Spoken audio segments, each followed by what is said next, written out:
کو جو تعلیم کی جب بات کرتا ہوں تو ایک اور بات کہنا چاہتا ہوں.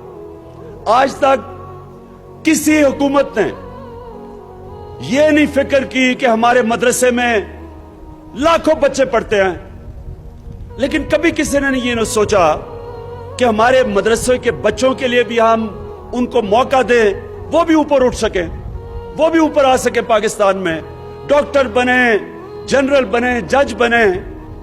لیکن کبھی کسی حکومت نے مدرسوں کے بچوں کا کبھی پرواہ نہیں کی. میں آج آپ سب کے سامنے کہہ رہا ہوں، میں نے یہ فیصلہ کیا ہے کہ جو مدرسوں کے بچے ہیں یہ میرے بچے ہیں. میں انشاءاللہ آپ کو دکھاؤں گا کہ اب سے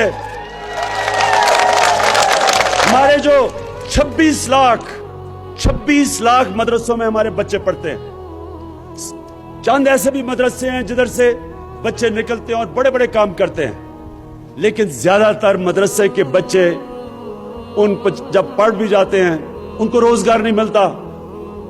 ہم نے انشاءاللہ، میں سارے دینی مدرسوں کے جو ایسوسیشنز ہیں ان کے ساتھ بیٹھ رہا ہوں، ان کے ساتھ ہم بیٹھ کے یہ اب کوشش کریں گے کہ ہمارے بچے دین بھی پڑھیں، پوری دین کی بھی تعلیم لیں، لیکن ساتھ ساتھ سائنس بھی پڑھیں، انجینئرنگ بھی پڑھیں، تاکہ وہ ہمارے جب بچے ہوں تو کوئی بھی کسی بھی شعبے میں جانا چاہیں وہ جا سکے. تو انشاءاللہ میرا یہ بھی اب وعدہ ہے کہ مدرسوں کے اوپر بھی ہم پورا زور لگانے لگے ہیں.